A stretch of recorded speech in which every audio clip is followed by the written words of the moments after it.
Hello everyone, कैसे हैं आप सब? आई होप सभी बहुत अच्छे होंगे। जैसा कि आप जानते हैं कि हर संडे हमारा अवेयरनेस से रिलेटेड वीडियो आता है। इसमें हम कोई ना कोई इस तरीके का टॉपिक उठाते हैं जिसके ऊपर लोग बहुत कम बात करते हैं या फिर बात करते ही नहीं हैं। तो इस तरीके के टॉपिक्स पे मैं यहाँ पे बात करती हूँ हर संडे। अगर आपके माइंड में भी कोई क्वेश्चन है, कोई डाउट है, इसमें भी किसी तरीके की बीमारी होती है जो हम खुल के बात नहीं कर सकते और जिनकी हमें अवेयरनेस नहीं है, हमें पता नहीं है, तो इस तरीके के टॉपिक्स को मैं हर संडे डिस्कस करती हूँ। अगर कुछ भी डाउट है आपके माइंड में, कोई भी प्रॉब्लम है, तो आप मेरे साथ शेयर कर सकते हैं। जितना हो सके मैं आप लोगों की हेल्प करने की कोशिश करूंगी। तो आज का वीडियो भी अवेयरनेस से रिलेटेड ही है, जो कि फीमेल्स में होने वाली प्रॉब्लम के ऊपर हम बात करने वाले हैं, जिसका एक स्पेशल टाइप की प्रॉब्लम होती है जिसको हम बोलते हैं यूटेराइन प्रोलैप्स। अब ये एक बहुत ही टेक्निकल टर्म है, हो सकता है बहुत सारे लोगों को समझ में ना आए, लेकिन मैं इसको बहुत सिंपल तरीके से समझाऊंगी। कुछ डायग्राम्स मैंने यहाँ पे ड्रॉ किए हैं, उनकी हेल्प से आपको बताऊंगी कि नॉर्मल बॉडी किस तरीके से होती है, जब प्रॉब्लम हो जाती है तो किस तरीके से ये प्रॉब्लम दिखाई देती है। अब यूटेराइन प्रोलैप्स का सिंपल सा पहले मीनिंग बता देती हूँ। इसका मतलब होता है कि जो फीमेल्स के अंदर जो बच्चेदानी होती है वो अपनी जगह से खिसक जाती है। ठीक है, जब वो खिसक जाती है तो प्रॉब्लम्स क्रिएट करती है, उसी को हम बोलते हैं यूटेराइन प्रोलैप्स। मतलब यूट्रस का प्रोलैप्स हो जाना, मतलब अपनी जगह से हट जाना। प्रोलैप्स का मतलब होता है जो जहां पे फिक्स है वो अपनी जगह पे ना रहे और वो अपनी जगह से हट जाए। समझ रहे हैं? तो इसकी वजह से बहुत सारी प्रॉब्लम्स होती हैं, उनको भी हम देखेंगे। इनके लक्षण क्या हैं, इनकी कारण क्या है, इसका ट्रीटमेंट क्या है और इसका कॉस्ट क्या आता है। अगर सर्जरी करवानी पड़ती है तो इसका कॉस्ट क्या आता है, इन सब के बारे में हम बात करेंगे। तो क्या ये प्रॉब्लम दवाइयों से ठीक हो सकती है या नहीं हो सकती, उसके बारे में बात करेंगे। ओके, तो चलिए शुरुआत करते हैं आज की वीडियो की। My name is Ekta and आपका हम सबका YouTube channel study with me. तो चलिए सबसे पहले हम बात करते हैं कि यूटेराइन प्रोलैप्स होता क्या है।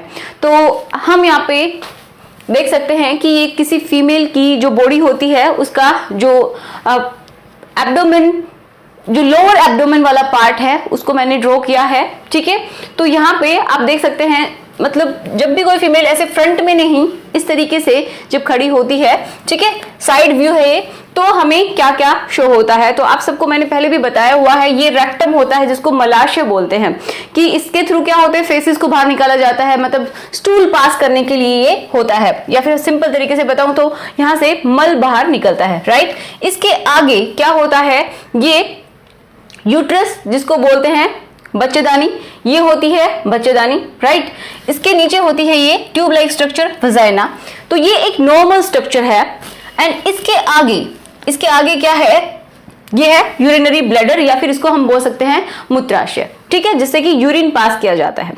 अब देखिए, ये एक नॉर्मल स्ट्रक्चर मैंने ड्रॉ की है। इस तरीके से बॉडी में ऑर्गन्स होते हैं। अब प्रॉब्लम कहां पे होती है, ये जो यूट्रस है हमारा, तो हम सबको पता है ये किस तरीके से है। ये वजाइना जो ट्यूब लाइक स्ट्रक्चर है, इससे इस तरीके से इन्वर्टेड है। ठीक है, जैसे कि ये वजाइना है और ये यूट्रस है, इस तरीके से है। ठीक है, इस तरीके से होता है, थोड़ा सा हॉरिजॉन्टल होता है ये। लेकिन जब ये प्रॉब्लम हो जाती है, मतलब जो बच्चेदानी हम बोल सकते हैं बाहर निकलने लगती है, या फिर यूट्रस प्रोलैप्स हो जाता है। यूट्रस प्रोलैप्स का मतलब जहां पे इस तरीके की पोजीशन होनी चाहिए लेकिन वो ऐसा नहीं रहता है, तो कैसा हो जाएगा। तो देखिए, इसकी भी काफी स्टेजेस होती है, first stage, second stage, third stage and fourth stage, या फिर हम ग्रेडिंग कर सकते हैं, first grade, second grade, third grade and fourth grade. तो जैसे जैसे मतलब इसका जो प्रॉब्लम है वो बढ़ती जाती है, मतलब कि जितना ये जो यूट्रस है वो हो सकता है कि पूरी तरीके से ही वजाइना के अंदर आने लगे। ठीक है, और इसके थ्रू वो दिखाई देने लगे। कभी कभी क्या होता है, किसी फीमेल के अंदर अगर ग्रेडिंग ज्यादा हो गई, प्रॉब्लम ज्यादा बढ़ गई है, तो ये कंप्लीट यूट्रस वजाइना के थ्रू बॉडी से बाहर भी निकल जाता है, इस वजाइना के थ्रू बॉडी से बाहर भी आ जाता है। तो ये एक बहुत ही बड़ी प्रॉब्लम होती है फीमेल के अंदर। एंड इसमें बिल्कुल भी शर्माने की बात नहीं है, ये प्रॉब्लम है तो इसका सोल्यूशन भी किया जा सकता है। ठीक है, तो अब हम देखते हैं, अगर हम सामने का व्यू देखते हैं तो आप सबको पता है, ये जो हमारा एब्डोमेन का नीचे वाला पार्ट होता है, यहाँ पे यूट्रस इस तरीके से दिखाई देता है, जो कि एक नॉर्मल यूट्रस है। लेकिन अगर क्या हो जाए, प्रोलैप्स हो जाए, तो ये क्या करेगा, ये वजाइना के अंदर इस तरीके से इंसर्ट हो जाएगा एक तरीके से। ठीक है, समझ पा रहे हैं इस चीज को। तो ये प्रॉब्लम्स हो सकती हैं फीमेल के अंदर, जिसको हम बोलते हैं यूटेराइन प्रोलैप्स।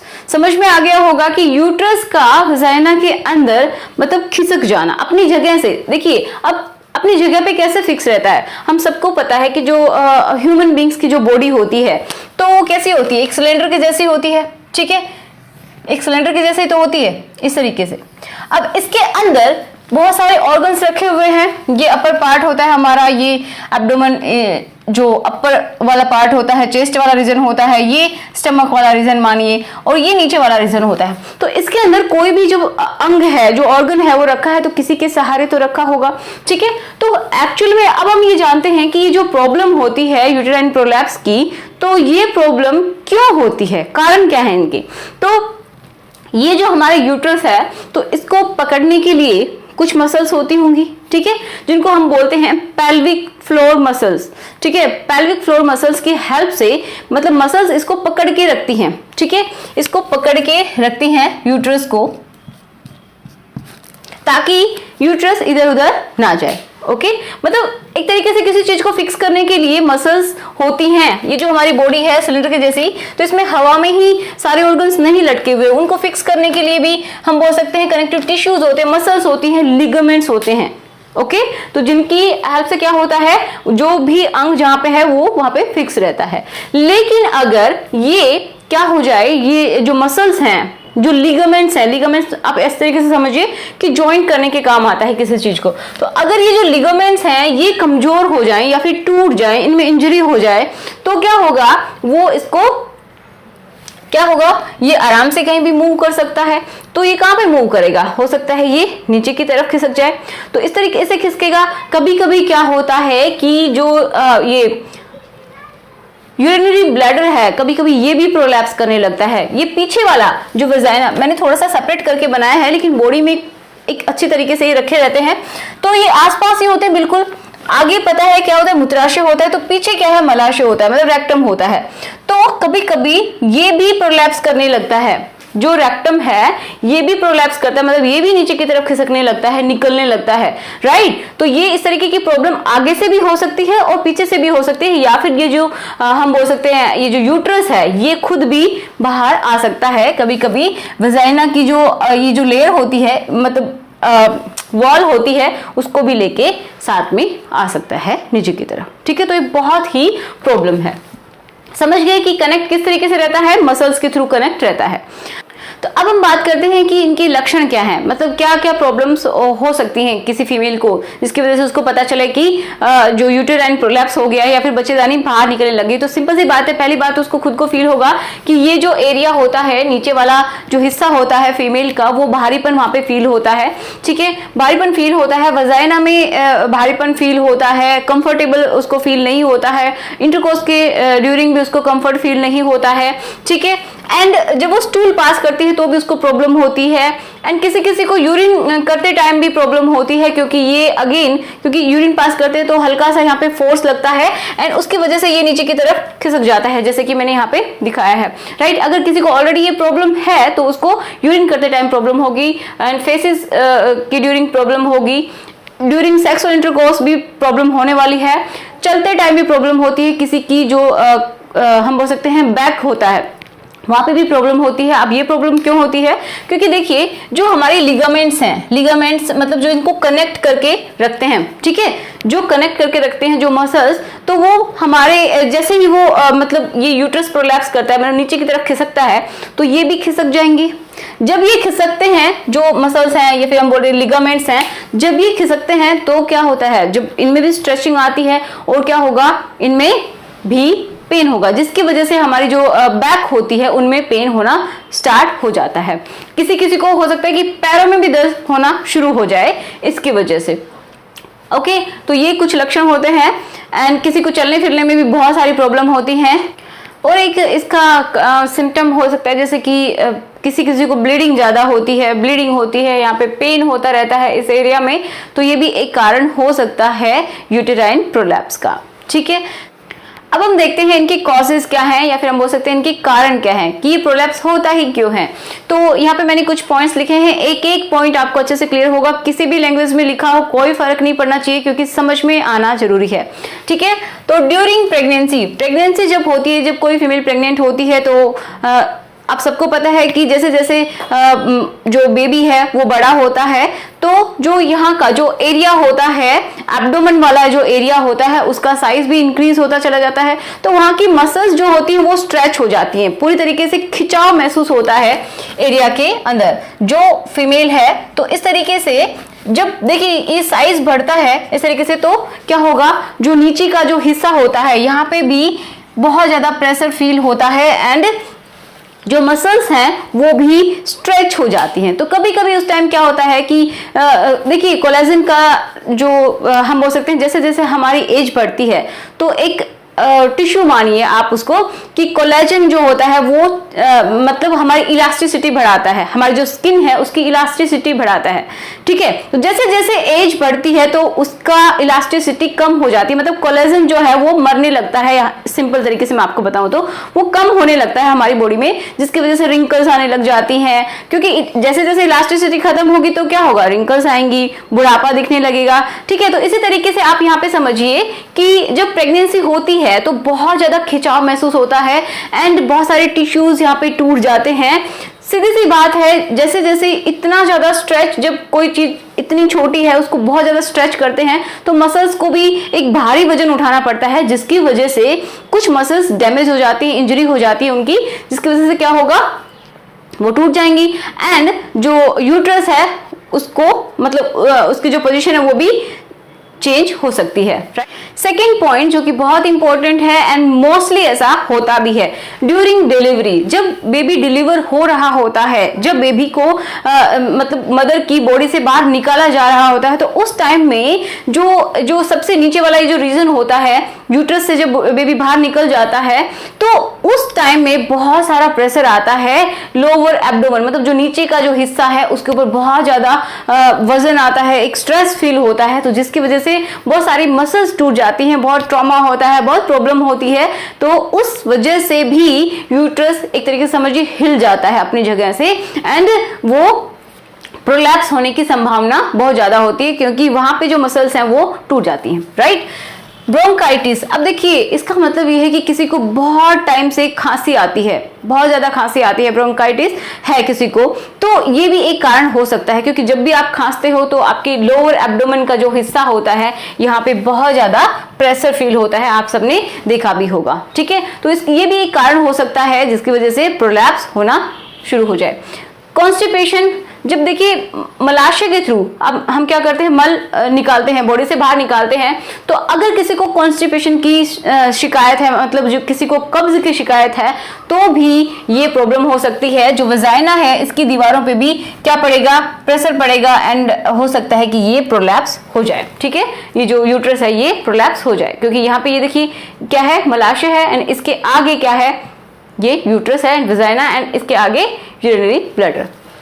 ठीक है, फैमिली हिस्ट्री, हो सकता है कि किसी की फैमिली में ऐसा पहले से होता आ रहा है, किसी फीमेल की मदर को है ऐसा, तो हो सकता है कि थोड़ा बहुत उसके अंदर भी ये प्रॉब्लम आ जाए। किसी की जो टिश्यूज होते हैं, जो कोलेजन होते हैं, फाइबर्स होते हैं, तो किसी किसी के अंदर हो सकता है कि कम बने, जल्दी उसकी जो बनने की क्षमता है वो कम हो जाए, मतलब इलास्टिसिटी बॉडी की कम हो जाए। तो सबकी बॉडी अलग अलग तरीके से काम करती है, तो इस वजह से भी हो सकता है कि प्रोलैप्स हो जाए। ठीक है, बॉडी वेट, ये भी एक बहुत बड़ा कारण होता है आज के टाइम में, क्योंकि ओबेसिटी मतलब मोटापा एक बहुत बड़ी समस्या बन गई है, जिसकी वजह से भी क्या होता है, बहुत सारे टिश्यूज यहाँ पे डैमेज हो जाते हैं एंड प्रोलैप्स होने की समस्या हो जाती है। ठीक है, वेट की वजह से। स्मोकिंग भी एक बहुत बड़ा रीजन है, इसकी वजह से भी ऐसा होता है। ठीक है, तो ये कुछ कारण है जिनकी वजह से क्या होता है, प्रोलैप्स होता है, मतलब यूट्रस अपनी जगह से हिल जाता है या फिर यूट्रस बॉडी से बाहर निकलने लग जाता है या फिर लटक जाता है। राइट, अब हम देखते हैं कि इसके ट्रीटमेंट क्या है। प्रॉब्लम्स पता चल गई, ट्रीटमेंट की हम बात करते हैं कि किस तरीके से इसको ट्रीट किया जा सकता है।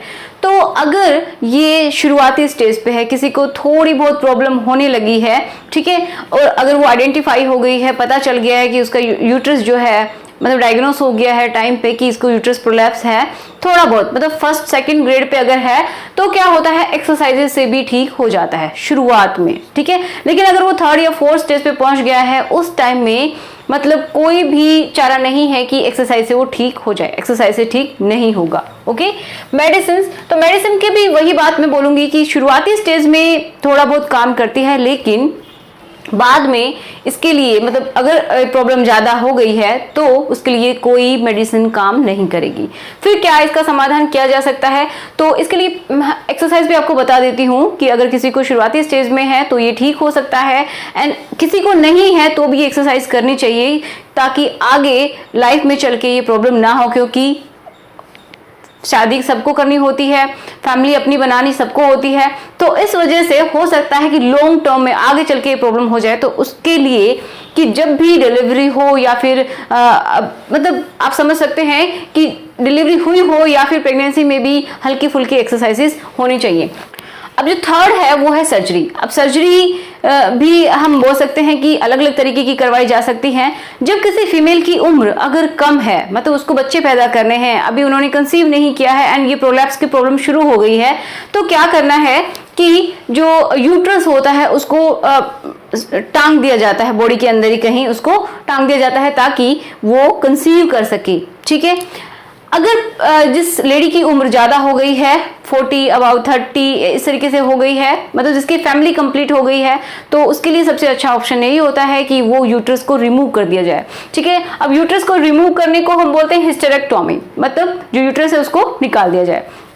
ओके, किसी किसी में प्रॉब्लम बहुत ज्यादा हो जाती है। हिस्टेरेक्टोमी भी बहुत तरीके की होती है, मतलब यूट्रस रिमूवल के लिए भी सिर्फ एक यही कारण नहीं होता है कि जिसकी बच्चेदानी मतलब हिल गई है या फिर वो बाहर निकलने लगी इसीलिए उसको निकाला जाए, नहीं, उसके लिए भी बहुत अलग अलग तरीके के कारण होते हैं, जैसे कि एडिनोमायोसिस होता है या फिर एंडोमेट्रियोसिस, जिसके ऊपर मैंने वीडियो बनाया है, आप यहाँ पे लिंक देख सकते हैं, उसको समझेंगे। तो उसकी वजह से भी कभी कभी क्या होता है, ओवरीज को भी निकाला जाता है, ट्यूब्स को भी निकाला जाता है, एंड ये जो यूट्रस है उसको भी निकाला जाता है। किसी को कैंसर है तो भी निकाला जाता है, लेकिन हम बात करें यहाँ पे किसकी, प्रोलैप्स की, मतलब जब यूट्रस जब बॉडी से बाहर खिसकने लगे तो क्या करें। तो उसके लिए देखिए 3 तरीके की सर्जरी की जाती है। एब्डोमिनल सर्जरी, एक तो ये जो एब्डोमेन वाला हिस्सा होता है जो फीमेल का, जो सबसे नीचे वाला जो हिस्सा होता है उसमें एक कट लगाया जाता है, इंसिजन किया जाता है, ठीक है, जिसमें 6-7 स्टिचेस आते हैं। ये हम समझ सकते हैं एक तरीके से जो सिजेरियन डिलीवरी होती है उसी तरीके का कट होता है। तो जैसे ये बॉडी है तो यहाँ पे इस तरीके से कट लगाया जाएगा एंड यहाँ से यूट्रस को रिमूव कर दिया जाएगा।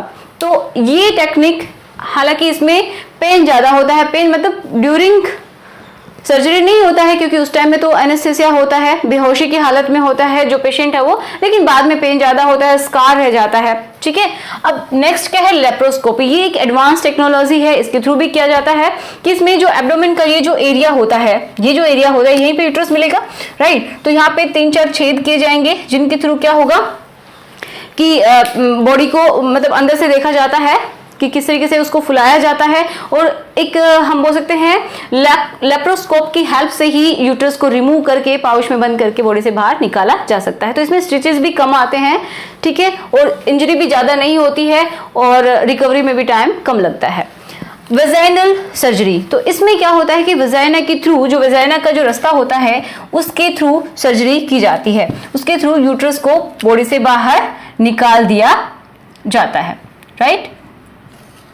ये यूट्रस है तो इसको थ्रू वेजाइना बॉडी से बाहर निकाल दिया जाता है। इसमें बहुत ही कम स्टिचेस आते हैं और प्रॉब्लम भी बहुत कम होती है, ठीक है। तो ये कुछ मेथड्स होते हैं जिनके थ्रू क्या किया जा सकता है, ट्रीटमेंट किया जा सकता है। एक बहुत ही इंपॉर्टेंट बात मैं आपको बताती हूँ कि जो एक्सरसाइजेस हैं वो सभी फीमेल को करनी चाहिए। क्यों करनी चाहिए, ऐसा नहीं है कि किसी को प्रॉब्लम नहीं है तो उसको ये नहीं करना चाहिए। तो कीगल जो एक्सरसाइजेस हैं वो सबको करनी चाहिए, क्योंकि हम सबको पता है, ये एक सच्चाई है कि सभी को शादी करनी होती है, फिर बाद में बच्चे भी पैदा करने होते हैं, तो उसके बाद जो शुरुआत में जो बॉडी होती है वो बाद में नहीं रहती है, उसकी इलास्टिसिटी में भी फर्क पड़ता है, ठीक है। तो इस तरीके से अगर एक्सरसाइजेस करते हैं तो यहाँ की जो मसल्स होती है, जो एब्डोमेन वाला जो हिस्सा होता है उसकी मसल्स स्ट्रॉन्ग रहती हैं। अगर आप पहले से एक्सरसाइज करते हैं तो बाद में प्रॉब्लम नहीं होती है, तो ये लॉन्ग टर्म में आपको फायदा देने वाली है। अगर किसी को प्रॉब्लम शुरुआत होगी तो उसको करनी ही करनी है। तो आई होप आपकी हेल्प हुई होगी। इस वीडियो को प्लीज फैलाइए ताकि लोगों की हेल्प हो सके कि क्या ट्रीटमेंट है। एक और इम्पोर्टेंट बात कि इसका कॉस्ट कितना होता है वो मैं भूल गई थी, आपको बता देती हूँ। तो इसका एवरेज कॉस्ट ये देखिए, मैं डिपेंड करता है हॉस्पिटल टू हॉस्पिटल। इसका एक नॉर्मल सा मैं आपको कॉस्ट बताती हूँ, इतना तो होगा ही, मतलब लगभग होता है 56 to 60,000, ठीक है, इतना तो मिलता ही है, इससे ज़्यादा भी हो सकता है। ये डिपेंड करता है कि सर्जरी किस टाइप की है, क्या सिर्फ उसको यूट्रस को टांगना है या फिर किस तरीके से, एज पे भी डिपेंड करता है किस तरीके से सर्जरी को करना है, राइट। तो इसके ऊपर डिपेंड करता है, इससे ज़्यादा भी हो सकता है, थोड़ा बहुत इससे कम भी हो सकता है। तो ये इसका एवरेज कॉस्ट होता है। तो मिलते हैं नेक्स्ट वीडियो में। अगर आपके पास कोई टॉपिक है, कोई प्रॉब्लम है तो प्लीज़ मेरे साथ शेयर कीजिएगा, मैं उसके ऊपर भी डेफिनेटली वीडियो बनाऊंगी। तो मिलते हैं नेक्स्ट संडे को इसी तरीके की अवेयरनेस से रिलेटेड वीडियो को लेके। एंड मैं शुरुआत करने जा रही हूँ बायोलॉजी की 1 तारीख से, ठीक है। तो देखते हैं कि कितने स्टूडेंट्स मुझे कोऑपरेट करते हैं। So thanks for watching.